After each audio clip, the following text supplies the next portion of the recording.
Good morning. One final day. Extra take oval.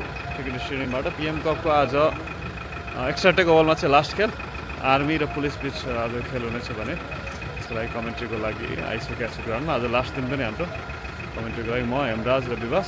So excited त्यसपछि army र पुलिसको match भने चाहिँ नेपाली क्रिकेटको चाहिँ यो घरेलु क्रिकेटको ठुलो म्याच फाइनल खेल दुवै टिम पुगिसकेका छन्। सो एक्साइटेड एकदम राम्रो भ्यू पनि छ ग्राउन्डको अगाडि देख्नु भएको छैन। घाम आइसकेको छ। हामी कति 8 बजे ग्राउन्ड 8 बज्नुभन्दा अगाडि 7:30 बजे नै ग्राउन्ड आइसकेको छ।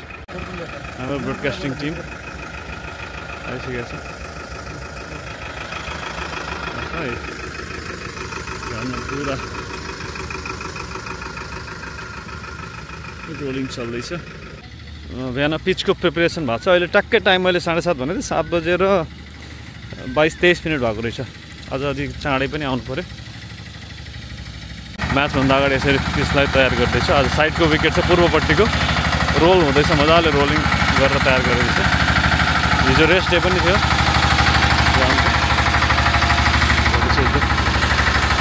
विकेट मजाले रोल हुँदैछ। एक्स्ट्रा टेकको पिच देखाउँछ तपाईँहरूलाई हेर्नु यस्तो छ विकेट हो, एकदम नजिकबाट विकेट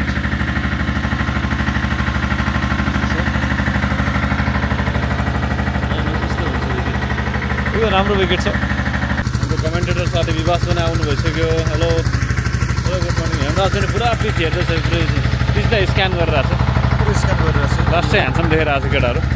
हजुर वाह वाह हेमराजको लुक्स हेर्नु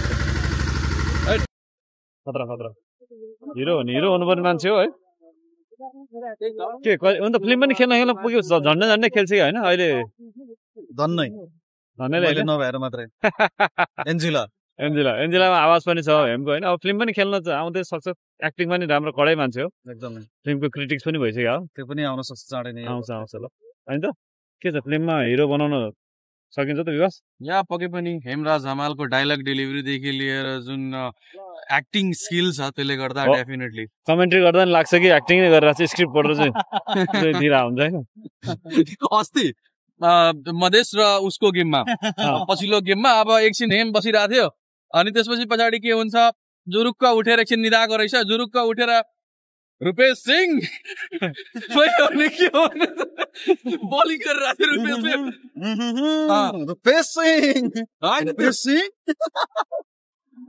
रुपेश सिंह के हो यो कुरा। यो अन्तिम दिनलाई चाहिँ हामी एकदमै स्पेसल बनाउन चाहन्छौँ। एक्स्ट्रा टेकमा अन्तिम दिनलाई विशेष एक्स्ट्रा बनाउनु पर्यो। एक्स्ट्रा यदि आर्मी र पुलिस सँगै कहीँ उत्रिएको छ भने बुझ्नुहोस् माहौल ठिक छैन त्यो ठाउँको। र आज एक्स्ट्रा टेकको पनि आज बमबारी हुन्छ होइन।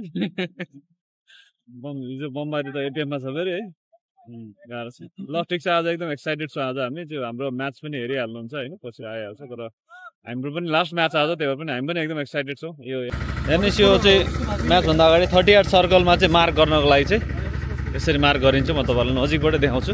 यस्तो जुन 38 सर्कल हुन्छ पावर प्लेको ओभरमा, एकजना फिल्डर 2जना मात्रै फिल्डर भित्र भनेर यस्तो राखिन्छ है। अनि यसरी मार्क गर्दै यो राख्दै यसरी चिनो भनौँ न एउटा मार्किङ गरिन्छ यहाँ 38 को लागि। अब म देखाउँछु यो हेर्नुहोस्, यो टिभीमा हेर्दाखेरि चाहिँ पुरै एड जस्तो देखिन्छ माथिबाट होइन, तर यो चाहिँ यसरी राखिन्छ। कार्पेट चाहिँ यस्तो हुन्छ, यो एडको कार्पेट यताबाट हेर्दाखेरि चाहिँ लामो देखिन्छ, यो दफा न्युजको छ। तर टिभीमा हेर्दाखेरि जुन क्यामेराको एङ्गल त्यसरी मिलाइहाल्छ कि टक्क एकदम राम्रो सेपमा देखिन्छ। एड चाहिँ यसरी राखिन्छ। कार्पेट चाहिँ म्याचभन्दा अगाडि हिजो नै गाडिसकेको हुन्छ।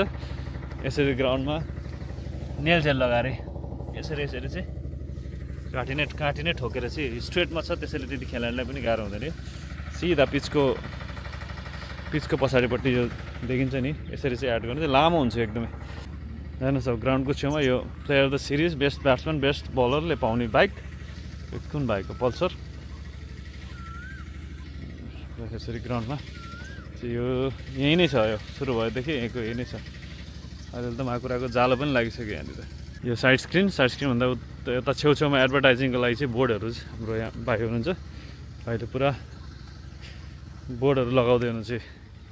नेपाल टेलिकमको बोर्ड, दफा न्युजको बोर्ड, होर्डिङ बोर्ड भनौँ, एडको लागि त्यो साइड स्क्रिनको छेउमा जुन देखिन्छ यसरी बिहान हाम्रो भाइले लगाउँदै हुनुहुन्छ। एकदम ब्युटिफुल भ्यू छ। यो साइडबाट चाहिँ धेरै कम भ्यू छ। त्यो जुन त्यो भवन बनेको छ त्यसपछि फ्लड लाइटको टेस्टिङ अझै पनि सकेको छैन। सायद अब केही थप गर्ने, पोल थप गर्ने अथवा के गर्ने चाहिँ टेस्टिङ अझ राम्रोसँग भएको छैन। एङ्गलहरू मिलाउने धेरै कुराहरू बाँकी नै छ। सो अहिलेसम्म आधिकारिक रूपमा फ्लड लाइट हालियो भनेर घोषणा चाहिँ भएको छैन। टेस्टिङको चाहिँ फेज चलिरहेको छ फ्लड लाइटको। ग्राउन्डको यतापट्टि यो साइडमा चाहिँ प्र्याक्टिस फेसिलिटी छ, मजाको नेट्सहरू, त्यसपछि फिल्डिङ गर्नको लागि पनि मजाको ठाउँ छ। एकदम ठुलो एरिया यता पनि छ। यता नि एउटा ग्राउन्डै सायद बनाउने पनि सुनेको छु मैले कुरा, सायद जग्गाको पनि कुराहरू आउला यहाँ।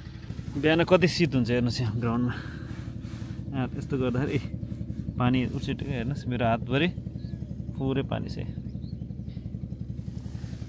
त्योहरू पनि गाह्रो हुन्छ बिहान म्याच चाँडो सुरु गर्नलाई। शीतले गर्दाखेरि पनि शीतहरू पनि हटाउने काम पनि भइरहेको हुन्छ बिहान चाहिँ। 30 सर्कलको यो प्लेटहरू हालिसकेको छ। त हेर्नुहोस् टी साइडको चाहिँ एउटा सर्कल हुन्छ, त्यो फिल्डिङ डिस्ट्रिब्युसनको लागि। यहाँ 6-7वटा विकेट छ। त्यसमा पनि पिएम कपमा चाहिँ 3टा विकेट युज भयो। यो छेउको विकेट यहाँनिर छ, त्यसपछि बिचको विकेट पनि युज भयो। यो बिचको विकेट चाहिँ अलिकति गाह्रो थियो ब्याट्सम्यानले खेल्न, कम युज भयो यो विकेट। त्यसमाथि यो छेउको विकेट, यो पूर्वको विकेट, 3टा विकेट मात्रै युज गर्यो यसपटक। अन्त के काट्दै हुनुहुन्छ पुरै।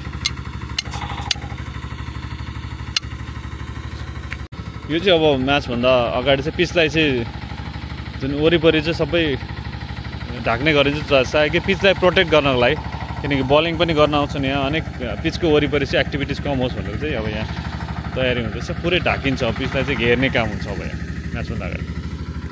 सबै यो डोरी टाँगेर चाहिँ यो पिचको एरियालाई चाहिँ प्रोटेक्ट गर्नु लागि, यहाँ कोही पनि नआओस् अब प्र्याक्टिस गर्दाखेरि पनि, अथवा भित्रपट्टि चाहिँ यो चाहिँ पिच हो भनेर प्रोटेक्सनको लागि चाहिँ यसरी। हेर्नुहोस् अब निद्रा नपुगेपछि यस्तो हुन्छ। म्याचमा टाइम बाँकी छ 1 घन्टा, त्यसैले मजाले सुतिरहेको छ। उता चाहिँ पुरै चाहिँ आउनु भइसक्यो हाम्रो कमेन्ट्रीमा हेर्ने टिभी। कमेन्ट्रीको लागि टिभी सेटअप हुन्छ अब यहाँ। कमेन्ट्रीको लागि चाहिँ यो अडियोको भयो, त्यसपछि टिभी। हामी यहीँबाट बसेर चाहिँ कमेन्ट्री गर्ने हो। भ्यू यस्तो छ कमेन्ट्री बक्सबाट। 2टा टिम टसभन्दा अगाडि चाहिँ वार्मिङ अप चलिरहेको छ यहाँ यो विकेटमा। कुशल मल्ल उहाँमा पनि बलिङ गर्दै।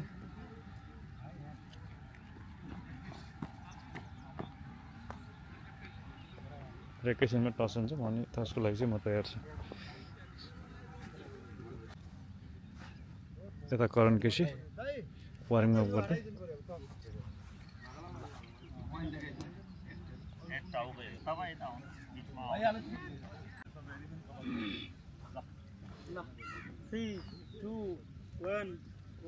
दर्शकबिन स्वागत छ। प्रधानमन्त्री कप 1 दिवसीय राष्ट्रिय प्रतियोगिताका आज सबैभन्दा प्रतीक्षा गरिएको खेल पक्कै पनि नेपाल पुलिस क्लब र त्रिभुवन आर्मी क्लब प्रतिस्पर्धा गर्दैछन्। आज एक्स्ट्राटेक ओभल क्रिकेट ग्राउन्डको पनि प्रधानमन्त्री कपमा अन्तिम खेल र लिग चरणको पनि आज अन्तिम खेलहरू हुँदैछ। टसको क्रममा हामी छौँ। ठुलो खेलको लागि, टसको लागि मसँग नेपाल पुलिस क्लबका कप्तान दिपेन्द्र सिंह ऐरी, त्रिभुवन आर्मी क्लबका विनोद भण्डारी र म्याच रेफ्री सत्यजित सरकार हुनुहुन्छ। खेल कल आएको छ विनोदबाट र महत्त्वपूर्ण टस कति महत्त्वपूर्ण छ आर्मी क्लबहरूको लागि चाहिँ एउटा राम्रो। भर्खरै टस भयो। आधी घन्टा अगाडि प्रायः टस हुने गर्छ 1 दिवसीयको। आधी घन्टादेखि 15 मिनटको त्यो ग्यापमा टस हुन्छ। टस भइसक्यो र एकदम इम्पोर्टेन्ट म्याच आज। टस चाहिँ जितेर पहिलो ब्याटिङ टस भयो, टस प्ले हुँदैछ। अब चाहिँ म्याचको लागि चाहिँ कमेन्ट्री सुरु गर्दै हेमराज र दिवस। के छ, तयार हो? कसले जित्छ ल? एकदम प्रिडिक्सन ल, पछि थाहा भइहाल्छ। हेमराज? एनपिसी हुन त टिम हेर्दा यहाँ एनपिसी बट एउटा ह्यान्सर किन व्याख्या छ एनपिसी ल टिएससी। वाह वाह वाह, उसले अगेन्स्टमा जानै पर्छ नि त्यसको रुलै थियो। ल अब हामी चाहिँ एकदम रेडी छौँ कमेन्ट्रीको लागि। अनि म्याच सुरु भइसक्यो। भ्यू स्ट्राटेकको हाम्रो स्टार फोटोग्राफर पनि आइसक्नु भएको छ। अनुहार अगाडिबाटै देखाउनुपर्छ होला। हेलो।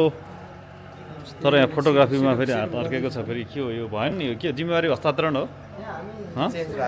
निरन्तरतामा क्रम भङ्ग त ल हेर्नुहोस् यहाँ अब लेन्स छुट्टी लिने रे हो साजन आज पुरै चाहिँ के गर्लफ्रेन्डसँग कुरा गर्नु छ के भने हो होइन के भयो त गर्लफ्रेन्डसँग आज टाइम दिनु छ फोटो चाहिँ गर्ने भनेर होइन जस्तो है ठिक छ साजनको फोटो आउँछ अहिले चिन्ता नमान्नुहोस् साथीहरू एक्स्ट्रा टेकको भ्यूको मजा लिनुहोस् सो द्याट्स इट यसपालिको प्रधानमन्त्री कपको एक्स्ट्रा टेकको सब खेल सक्यो हाम्रो कमेन्ट्री पनि एक्स्ट्रा टेकमा मात्रै थियो सो बिदा हुँदैछौँ धेरै मेमोरी रह्यो यसपटक र अन्तिम खेलमा आज आर्मीले जित्यो हाम्रो केटाहरू चाँडै जाम भनेर हैरान गर्दैछ मैले त्यहाँ रोकिसकेको छु आर्मीको गाडी ल जाउँ अब ल विवास हेम हाम्रो यात्रा अब साइनिङ अफ